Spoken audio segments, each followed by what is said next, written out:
So good morning and welcome all. Local Government New South Wales are pleased to welcome you to today's webinar exploring how Inner West Council improve customer experience and streamline workflows for community issue reporting.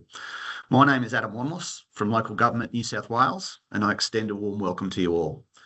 Before I hand over to this morning's hosts, I wish to acknowledge the traditional owners of the land from which I'm speaking today, the Gadigal people of the Eora Nation. I pay my respects to elders past, present and emerging, and I also acknowledge the traditional owners from the lands of which you are joining us from today. So let me welcome Jordan Gesundheit, General Manager from Snap Send Solve, who will give a brief introduction of this morning and set the scene for today's webinar. And he'll also be joined by Michael and Nathaniel from Inner West Council to share their stories. So if you are joining, if you could make sure that you are on mute and off screen, and you'll also have the opportunity to put questions into the chat as we progress. So welcome, and Jordan, over to you. Cool, thanks Adam, and nice to see everyone this morning. As Adam said, we're going to have time for Q&A towards the end. So if you do have questions for myself or Michael and Nathaniel that pop up, just pop them in the chat and we'll address them towards the end. So just give me 1 second. I'm just going to share my screen. I've got a few things prepared. All right. Can you see that? Yeah. Cool. See Michael nodding. Thank you. So as Adam said, we're going to just, I'm going to set the scene and give a brief introduction to Snap Send Solve and the QR code capability that we'll be discussing. Then we'll then have Michael and Nathaniel, Manager of Customer Experience and Customer Experience Specialist, come on and talk a little bit about their journey with Snap Send Solve, and then we'll reserve some time for Q&A at the end. So encourage you to ask questions. So I'm sure most of you know who we are. For those who don't, we are Snap Send Solve. Snap Send Solve is a free-to-use app where the community can report issues they see when they're out and about. We've been around for over 10 years. We have over 1 million registered app users. We've facilitated the reporting of 800 million issues between the community, who we call snappers, and the solvers on the platform, which are organisations such as yourselves. So it's important to note we don't just have councils on the platform. We also have water authorities, telcos, retailers for abandoned trolleys, and a number of other solvers, we call them. We also operate currently across Australia and New Zealand. Although we have 750 solvers, we're the official partner with over 125 councils across Australia and New Zealand. And I wanted to talk a little bit about why we exist and how we came to be. With councils, majority of councils facilitate hundreds of online services, and typically they fall into these 3 buckets. So there are payments, applications, and then reporting and issue. And typically all of these are done through one central system, usually a CRM. Thing is, when it comes to the customer experience, they're quite different journeys. With payments and applications, you can imagine that if you're applying for a building permit to renovate your house, it's what we call a high commitment interaction. Even if it's difficult, if it takes a long time, I'm really committed to completing that interaction because I want to extend my house, build the shed, register my pet, whatever it might be. You're also typically serving a resident or a customer, someone where there's some kind of financial transaction, whether they're a ratepayer or whether they're an ongoing user of your services. And it's also typically a structured and predictable process. So again, with the building permit application example, someone is likely going to set aside some time, sit down in front of their computer and go through that process and use hopefully a modern, robust system that accepts a lot of different types of fields and information for them to go and do that. When it comes to reporting an issue, this is quite a different customer journey. First of all, it's a low commitment interaction. If someone's walking down the street and they see a mattress on the side of the road, and then they call the responsible authority to try and get it solved and they put on hold, or they go onto their phone and they can't figure out who to report it to, or they get taken to a website that has a long clunky form, they're likely to just stop that journey then and there. They're just going to opt out, which is a shame because that responsible authority doesn't know about a potential issue that's out in the community. The other element is that it could be anyone in the area. It doesn't have to be a ratepayer. It doesn't have to be a customer. It doesn't have to be someone who's transacted with the council previously. It could be someone from interstate. It could even be someone from overseas, but it could just be someone who lives in another council area. And last but not least, it's a spontaneous on-the-go occurrence most of the time. A lot of these online systems, they work great on desktop. They work pretty well on mobile. But again, reporting an issue is such a unique journey that a lot of times they're not purpose-built for that, and they can be quite a challenge for people to use.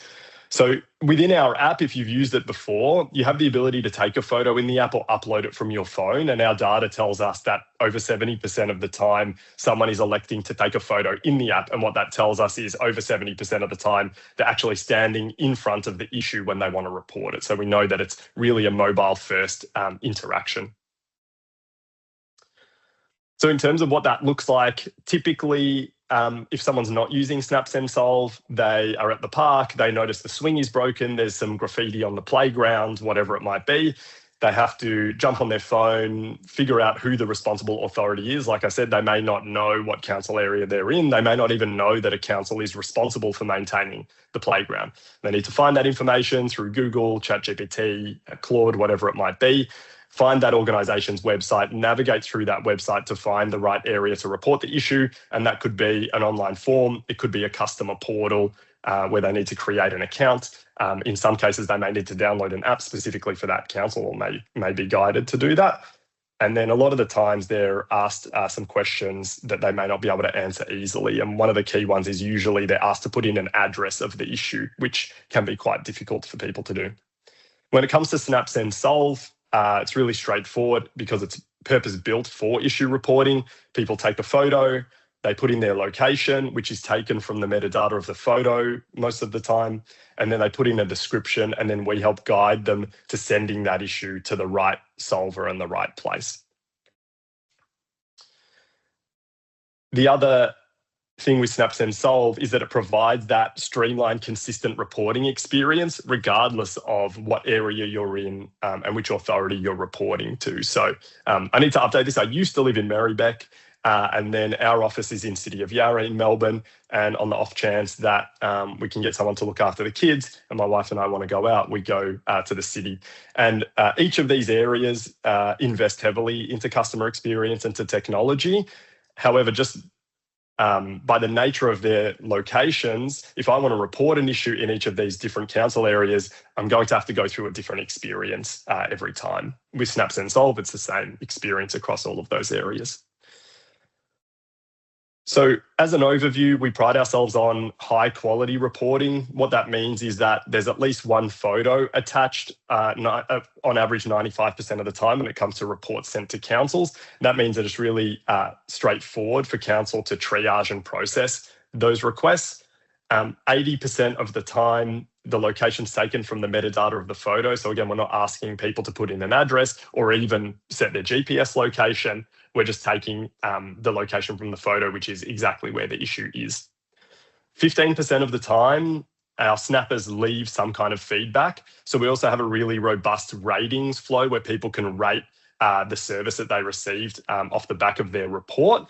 And so for those councils who are running a voice of customer program, or even those who aren't but are interested in getting that feedback from customers, we provide quite robust feedback from the community on those different service requests. We also have a duplicate detection algorithm that runs over the reports. And on average, 13% of reports that are submitted are people reporting the same issue. And the way that our duplicate deflection system works is that on the customer side, when they go to report an issue, we will actually surface potential matches and ask them if they wish to continue with the report if someone else has reported it. So they can elect to match a report, which means that the request is never created in the first place. And when we were interviewing snappers and developing this, most of the time they said, if I know someone else has reported it, I don't feel the need to send another report. I'm happy to leave that organisation to go and fix the issue. So it's a nice way to reduce the number of requests that are coming in from the community. We also have a robust triaging and works management area within the portal. So as we'll talk about with Inner West, they integrate directly with Tech One and handle internal business processes from there, though we do have our portal where there's some features in there to help with that triage process. So we have AI suggested incident types to make a suggestion if the system feels that the customer has selected the incorrect incident type, we can give you a heads up.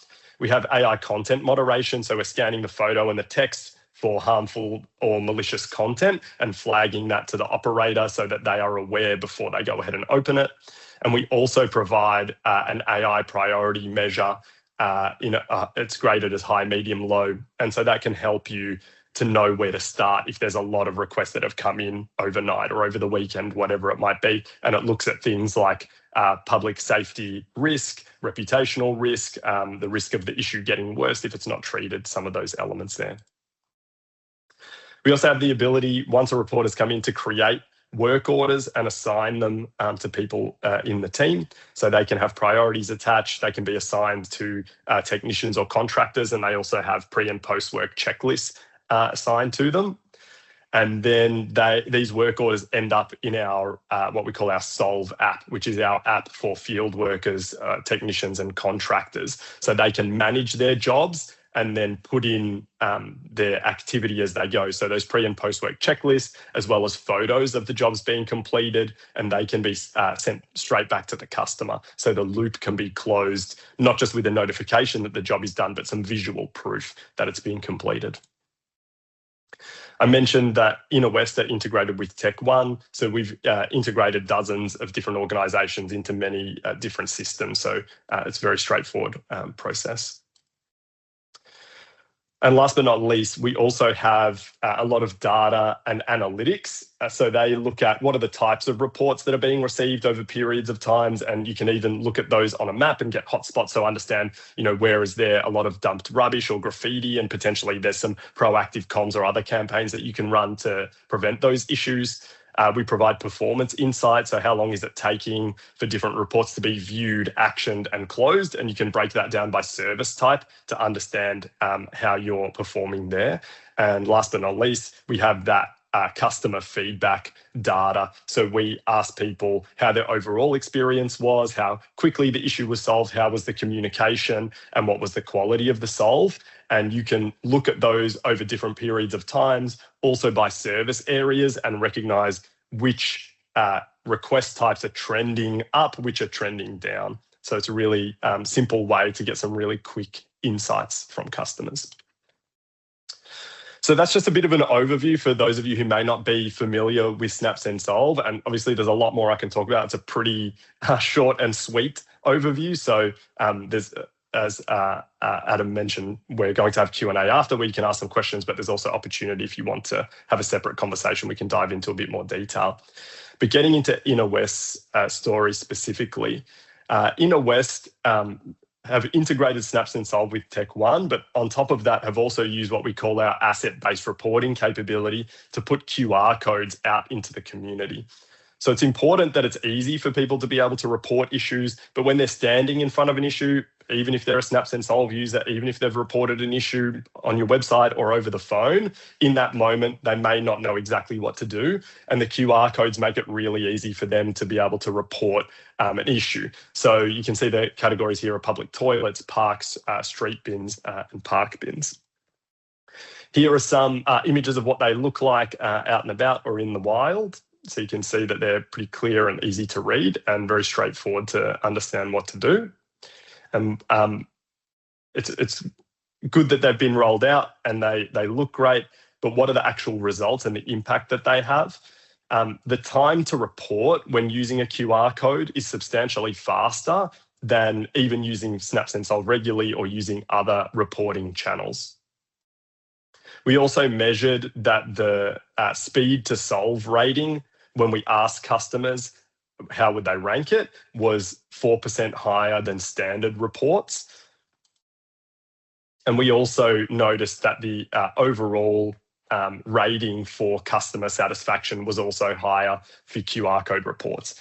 And the reason that we think that is because when someone's standing in front of the issue and they scan the QR code, they're selecting the correct request type straight away. And then when it goes into the council system, of course, that request type goes to the right business area the first time. And so it should be a smoother process and a faster process, both on the customer side and on the council side as well. So that's kind of my overview on how it works. And now I want to take you through a walkthrough so you can actually see what that journey looks like.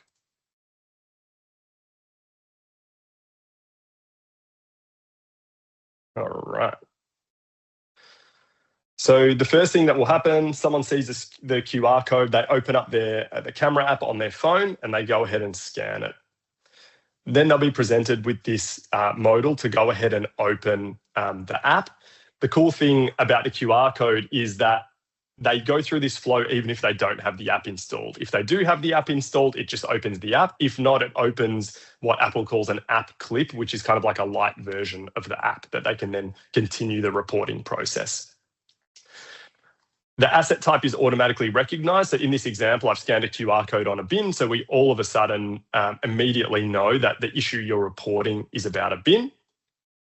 And then we have two slightly different flows here.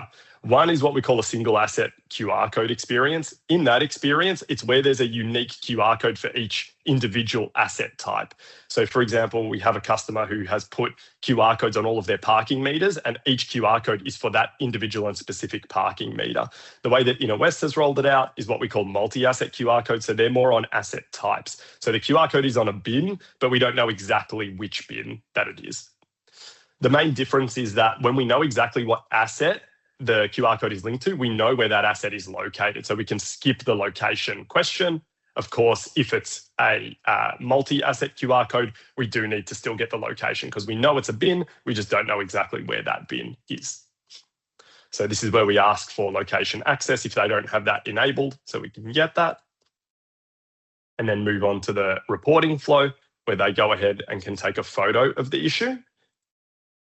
And then they can select a specific request type. So this is optional. Of course, a QR code for a parking meter, it might just be faulty parking meter. There's no selection that needs to be made. We know exactly what you're reporting. But as you can see with a bin, it might be that the rubbish is overflowing and it needs to be collected. It might be that it's damaged. It might be something else. So we're able to present some different options there. I mentioned our duplicate deflection algorithm. That also runs whether it's a QR code, whether someone's using our app, whether someone is submitting a report through a web form that's embedded on a customer's website. It will still check to see if there are similar issues that have been submitted. So in this example, if the bin's broken and someone else has already made that request, a duplicate may surface where I can match that instead of submitting another one. I can pop in a description, and I can also answer some additional questions. Again, these are optional, up to the organisation if they want to put those in there to get some more insights to help triage and manage those requests. And then we can request some contact details from that person as well to follow up. Once all of that process is complete, there's an opportunity to review the details of the snap. And then once that's done, it's sent off. In the portal, in that reporting interface, all of the details show up as they do with a regular report. The addition is that we flag that the source has come from a QR code. When it comes to the Android experience, because Android doesn't have that app clip capability that I was talking about, it will run through a web-based experience, which is effectively identical to using the app.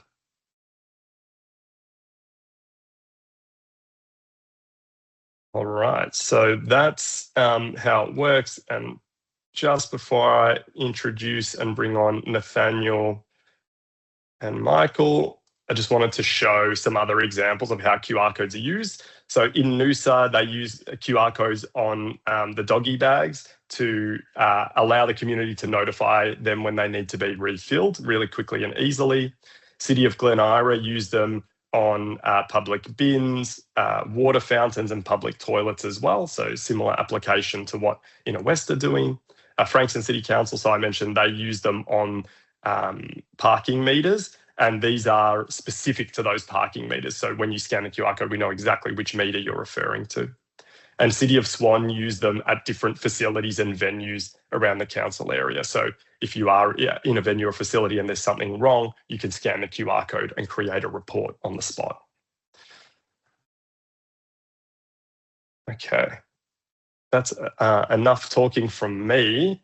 I wanted to bring on Michael and Nathaniel. Michael, did you want to go first and just quickly introduce yourself? Yeah, sounds good. Thank you, Jordan. So good morning, everyone. I'm Michael. I'm the Manager of Customer Experience and Innovation at Inner West Council. I've been here about 3.5 years now, and I see a couple of people from Northern Beaches Council as well. There was Nathaniel and I's previous council. I was the Digital Services Manager there, and good time there, but now at Inner West. So we developed a customer experience strategy here, complaints handling policies. We've done a complete new website development as well, owning the customer request management system, improving our workflows there, and all about from a cultural perspective as well, improving how we communicate with our constituents and everything there as well. And now more and more we're moving into the digital space, and customer request management, how we report issues and stuff is definitely a top issue and a challenge for us and probably for other councils as well. But yeah, it's quite timely, and the QR code thing has been amazing so far, and but we'll talk about it all today. But yeah, that's it from me. Cool, Nathaniel. Yeah, hi, I'm Nathaniel. I'm the customer experience specialist. So I work in Michael's team supporting him with all of those things. And then, specifically for Snaps and Solve, working with the team on the QR code rollout, and now as well, just managing all of the customer feedback and everything, all of the great insights that we're now getting also from Snaps and Solve. So yeah. Cool. So to kick us off, if we can go back in time a little bit, before the journey started, what was the catalyst for changing how council approaches issue reporting? I can answer that question. So happy to start there. So basically for Inner West Council, right, it was really about the gap between what our customers were expecting and what we were delivering as a service. And our community, and I think that's the same for other councils here on this chat as well, but everything needs to be quick, mobile, and kind of like really easy to use. So if they see something wrong in the street, like what needs to be fixing, like a pothole or anything like that, they don't want to go home and find the right page on our website and then fill in a form. They actually want to do that right then and there. So, and the reality was for us is that people are already doing that through Snaps and Solve. We were getting thousands of these requests through kind of our inbox, but internally we weren't not really set up for that kind of volume of requests through that. We have a document registration team here who are manually re-entering these reports in our systems, which is, Jordan already said that it's technology one. And obviously that's not a great time of their use either. And it really created also delays and inconsistencies in the data entry. And people also report us, community members, saying like, hey, this is Snaps and Solve, right? You snap something and you solve it. And we expect it to be quite quick, that turnaround. But because of that manual entry, and especially over the weekends, right? People come back on Monday and the inbox is flooded and they need to go through a backlist, and they go like from the oldest submitted to the newest one, and then they enter that. There's that delay before it goes into the system, and then it goes to the right team. That triaging happens only late in the whole process. So it wasn't a great experience for a customer, but also not for our staff actually. And at the same time, and that's about like 3 years ago, we moved. We had a kind of a shift in our organization here that we are working through a customer experience strategy, and we have been kind of transforming and improving customer experience since then. And we really wanted to modernize how we deliver services and be more open about trying new things actually. And sometimes we are a bit conservative as a council when it comes to trying new technology, but we try to kind of embrace it and just try things out in it. Now lately we start to work more with proof of concepts and proof of values before we start embracing this new technology altogether, to just test out the waters and see how it works. And that's been working really well for us. So to answer your question, Jordan, it's a combination of growing community expectation at the same time that existing usage, right? And there's internal efficiencies there that we needed to address. So, yeah.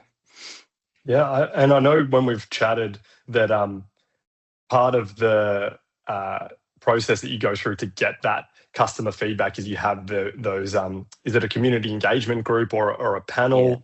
Can you talk a bit more about that? Yeah, we did one actually last night, and Nathaniel has some examples later in the chat. But we have a customer experience local democracy group, and we meet once a quarter. We've been doing that for the last 1.5 years, and before that we had a customer service review subcommittee, and we also been meeting monthly actually for that one.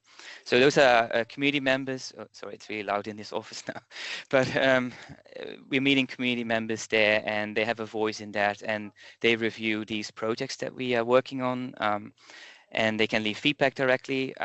It was through an expression of interest process there. Just one sec, Jordan. I really. That's okay.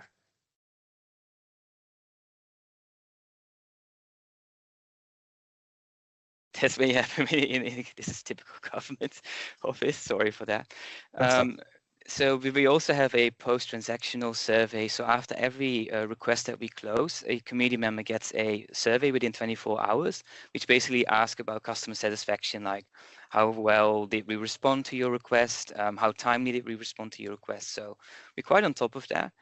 And then our council and our directors actually is going. They have local matters forums, they call it here.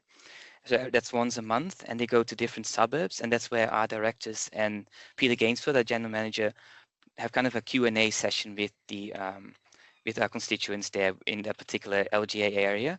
And Sharon is our director corporate, and she said that each time when she presents about the QR codes and the Snap journey that we have, that every community member comes afterwards talking to her and say like how great it is and how they love this new experience. So that it's really well received actually there. Yeah.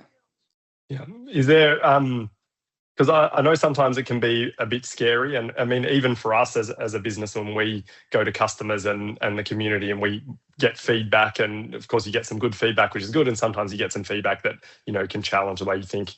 Is that, you know, do you kind of relish that? Can it be a bit scary sometimes? How do you feel about, you know, those sessions? Well, I'll start, and Nathaniel can talk about it a bit. Again, example yesterday in Point is that with this local democracy group, we're quite open about like we want your feedback. We don't need to always hear about how well we're doing, how great the improvements are. We actually really want to understand like what are these pain points, and just be open about it and tell us. So we kind of quite accepting of that feedback. It's sometimes not always fun to hear, or it's a bit challenging. Or what is interesting as well is that our mayor and our general manager are kind of championing customer experience in our organization, especially for the last 3.5 years. And that really worked for us. Actually, we've got that mandate from the top there.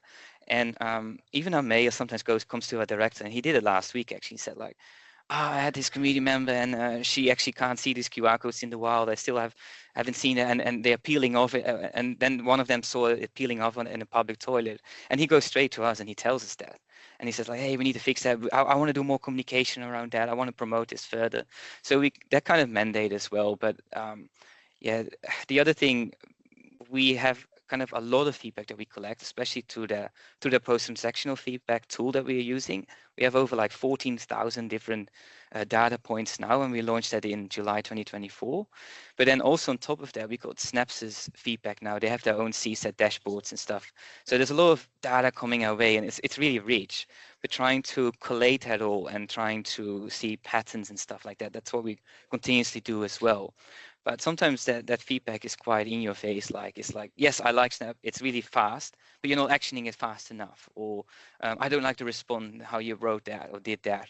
But the thing is, we can immediately go back into our customer request management system, look it up, and so sometimes we even give that person a buzz and we say like, we talk it through, or we just they have some great ideas for our website as well for how we improve that our forms and all those kind of things. So it goes hand in hand there. So. It was a bit of a long-winded response, but yeah. No, it's good. But is there anything you'd add, Nathaniel? No, I pretty much agree. Just to add that, I mean, it's a really good thing, but sometimes you fix something like exactly like Michael said, we make some of our request types easier to report through Snaps and Solve, and sometimes that exposes other feedback that we weren't aware of. Some other negative things come as a result of that, but you know, it's stuff that was always there. We just weren't necessarily hearing about it. So it's really valuable for us to know, and then, you know, all we can do is take it on and try and improve. So yeah, everything always has a flow-on effect, but it's better to know about it than to not. So yeah. Yeah, and speaking of the QR codes, I know that sometimes the challenge there is around logistics and how you actually get them stuck to the assets and roll them out and make sure that they're visible for people to see. So maybe if you can share a bit about what that process was like, that would be helpful. Yeah, of course. And to be honest, when we first started, it was felt like a little bit of an overwhelming task because we had sort of identified the public toilets, the parks, and our park and street bins. So there's quite a lot of assets out in the community. And I imagine, or I think I've heard that there's a lot of other councils in the same boat that, we do have an asset register, but just because of how big council is and how many things are going on and different projects, that is very, very difficult to keep up to date and is always changing. So we had around about 1,000 assets, a little bit less than that we were looking to sticker. So that was just a little bit of research and going through some asset registers and trying to figure out the best way to go about it. And what we ended up doing, pretty early on was to try and reach out to our teams that would actually, be involved in the delivery of the QR code. So our resource recovery team, our parks maintenance team, to try and engage them early and really figure out how we can leverage the work they're already doing to get those QR codes out in the community. So, no one wants more work. We didn't want to come to them and be like, hey, we want you to do this extra thing. But so we found out that our parks team have a staff member that goes through a cycle of every bin in the inner west, and he basically just cleans the bins. So we said, hey, can you take these QR codes with you on your cycle and put them on, which he very thankfully was willing to do. And a similar thing with the resource recovery team as well. We have staff that are on lighter duties for various reasons that were able to get out and help sticker those things on. In terms of the public toilets, our cleaning staff are obviously there all the time. So giving them the QR codes to do as part of their maintenance. And that, I guess, now is where we're at logistically, is trying to figure out the best way to continue that maintenance now that, of course, out in the park, out in public toilets, things do get graffiti, things get peeled off, but the QR codes that we printed are really, like, they're low cost and they're kind of made to be replaced almost so that we can just stick another one on. So we've now just got those teams to have this as part of their regular checklist, which is really great. And the only thing I would add as well is, I think it was important for us to really sell these teams on the benefits of why we're asking them to do this. But, because I think initially for them, they're like, oh, this is just another QR code that maybe, is it going to give us more work? Is it going to make it more difficult? So the really big selling points for those teams were the photos. So if you can imagine in a West Park, it might be a kilometre or more, so that they would get requests for an overflowing bin, but they would basically just have the park as the location and nothing else to go off. So now that 95% of their requests are getting an image, and a location, they know exactly where it is. They know whether it's got needles, what type of equipment they need. And, I've been talking to these teams now, and I can definitely tell that they've kind of mentioned that they're quite happy, especially with getting the photos.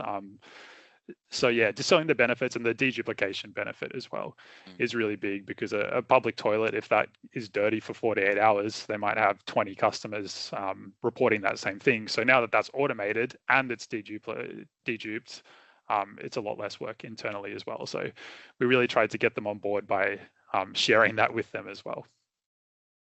Yeah, I'm glad you added that at the end, because that was going to be my follow-up question. And, I've been involved in quite a few local government technology projects, and so much of it is about the people and that stakeholder buy-in and making sure that everyone in the organisation understands the why. Because like you said, if you go and say, hey, we're going to make it a lot easier for people to report issues to us, I think the default reaction is, I don't know if that sounds like such a good thing.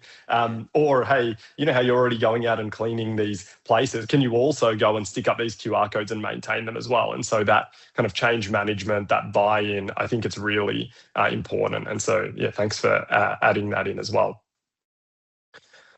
So my next question is really just about the business process and how that flows in. So I know I'm not super technical, and I don't want to speak for both of you, but I don't think you're both really technical. So I know there's an integration with Tech One, but maybe at a higher level, paint a picture for, someone scans a QR code and they make a report, or they take a photo of some dump rubbish and they send that report. How does that kind of flow through the organisation and get resolved? Yeah, I can talk to this a little bit, and as technical as I'll go is to say that we have a connector through Tech One, so that's something that we subscribe to, which pulls in all of our Snap requests. Essentially, you can choose how often that runs, but for us, it runs every 15 minutes. So once somebody takes a Snap for us, it will then get pulled into Tech One every 15 minutes, and we have all of our Snap incidents mapped in that Tech One connector to our existing categories. And the really good thing about that is there's a little bit less responsibility on the customer to necessarily know what type of request they need to report. So we can have multiple requests from Tech One being linked to one incident type in Snap, if that makes sense. So the advantage for us, and I think another really big selling point, was that for our internal teams, once the request hits Tech One, it's no different for them than it was before, except that it's come 48 hours earlier. It's probably got a photo and it's got a location. So it was incredibly seamless for the change management for the internal teams. And as Michael said, we basically cut out around 80 hours manual processing time a month just through that Snaps and Solve connector. So the connector does also pull back into Snap as well. So once we close a request in Tech One, it will close in Snaps and Solve and then send out the feedback survey and everything like that. But yeah, it's basically, we can treat it like a normal request for us once it's come through. Yeah. So if I can play that back to you, previously, the customer service team was really heavily involved in kind of managing and triaging these requests and effectively making sure that the correct internal request was created and that was then sent to the right business area or team. And now that process is automated. So you've kind of mapped, if someone reports a dump rubbish through Snaps and Solve, we have a dumped rubbish case type in Tech One. So that just gets created. All of the report information gets piped through. And then as the job is completed and updated, we then send updates back through Snaps and Solve to let the person know it's in progress, it's solved. Does that sound right as a summary? Correct. Yeah, 100%. And there's a few little configuration things you've just got to figure out around locations and things like that, how Tech One deals with GPS and locations, and also how it treats multiple customers, like name records and things like that. But it's pretty simple configuration on the Tech One side. So yeah. And sorry, go Michael. Are you gonna add something? No, I think the only challenge for us was that we have over 220 request categories. So you're on a Tech One form on the website, right? A customer can actually, when it dropped down, they can have to kind of like manually select, like, okay, it's dump rubbish 1, 2, 3, or whatever it's related to. So this was already a huge win, because like theme, you first get a theme, like, oh, it's about rubbish, and then you go a little deeper, it's about dump rubbish or that kind of thing. So that's already a massive win. But then to, via the API and stuff, map one-to-one or one-to-many, that's a bit of work. So definitely need a good business analyst for that. Do some requirements gathering, work with the teams as well to understand their processes and stuff. And part of the change management as well is that it's continuous improvement and looking with them, is this the right process? Do we even need that category? Can we consolidate some of these categories? But again, and probably it's the same with everyone else, is that people say, I need that for this one request that I receive every year or something like that. Oh, this has a resource pool attached to it and we can't do it in that way. We need to then completely rebuild it. But just taking them on that journey and stuff, sit with them and really understand their processes, map it out, and kind of give this kind of new tool and say, we can do it in this way. Are we allowed to do it like this? Says, yes, we can. It's going to make our life so much better, but also ultimately for our customers. So that was kind of an eye-opener and quite an interesting process. Yeah, I think it's interesting that sometimes people almost just need permission to do it a different way. And you know, there can be this sense of constraint where maybe there isn't practically a constraint. And so, yeah, I think we've kind of mentioned it a few times with that kind of stakeholder engagement and bringing people on that journey, because it can also, it could be combative or it could be collaborative, right? And so, you know, I've definitely seen where it gets quite standoffish. But like you said, if you sit with someone and you actually help them map out the process and the journey and then remap it and take them through that process, it's, you know, leads to some really great outcomes. And speaking of outcomes, you know, obviously you went through this journey. It is an ongoing journey. I'd love to say it's over, but these things are never over. They're constantly needing to be improved and reviewed. So just in general, what are some of your reflections on the impact, whether it's customers or whether it's internal? You know, what's your kind of reflection on that? Yeah, I can kick that one off. I think a surprise was actually the speed of resolution. When you guys gave us last kind of the dashboard access and stuff, we looked at the data and stuff. I was a bit surprised at how fast we now started to process these requests. So before the integration, I think we were averaging about 22 days to complete Snap requests. And now since go live, that dropped to around 9 days on average. And in last May-ish, we were actually going lower than that even. So it's much faster than our other requests, which is interesting. The teams are actually saying that, Nathaniel already alluded to that, but the data is much richer. So 94% of all our snaps now have a photo attached to it as well.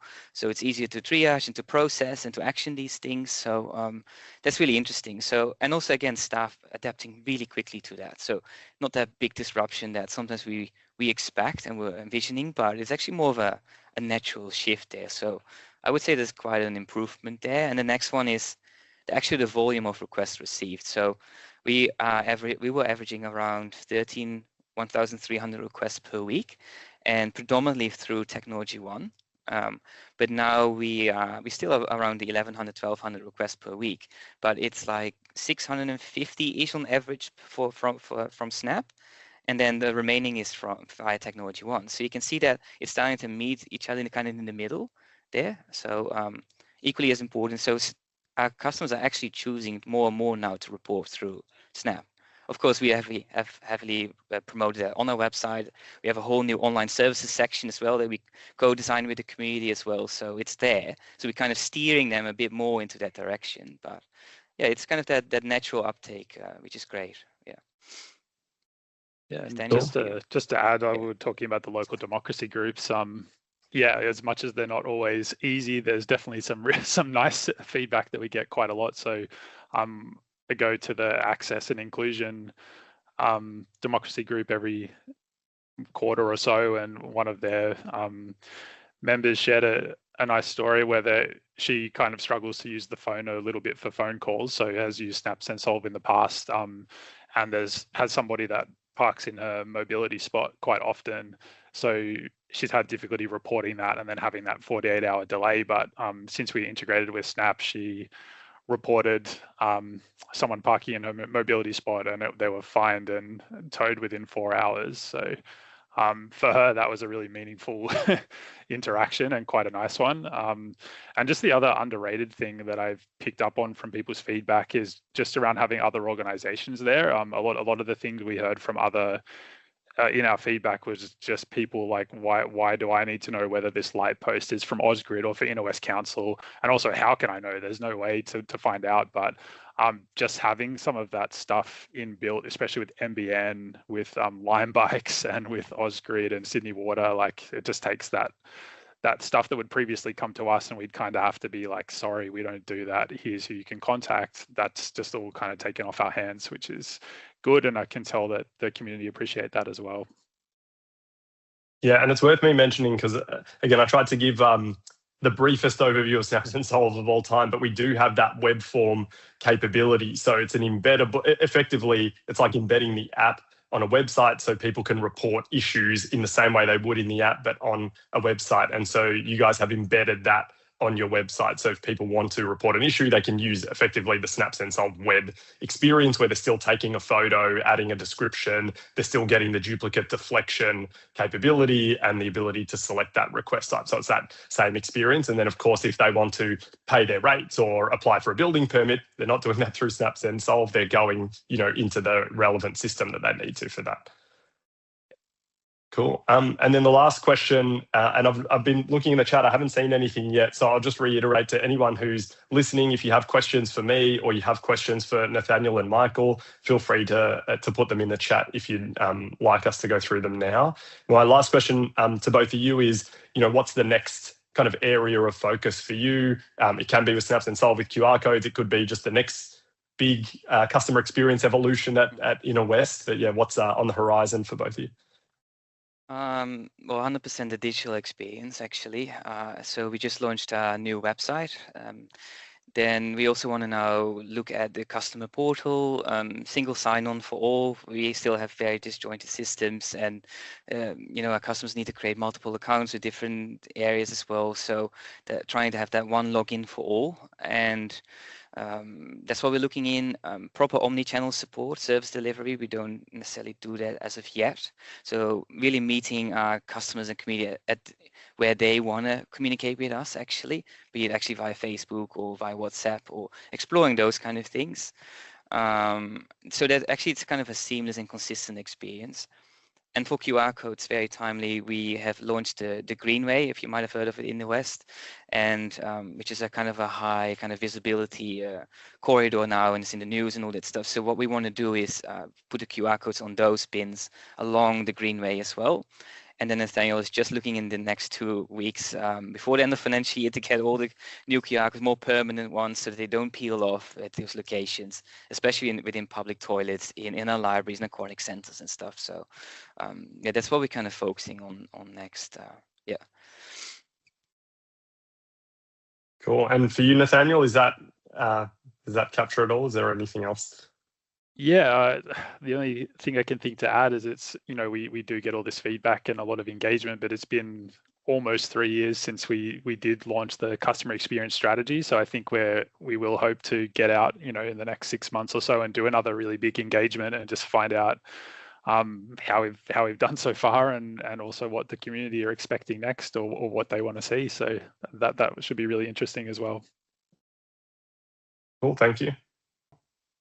All right, back to you, Adam.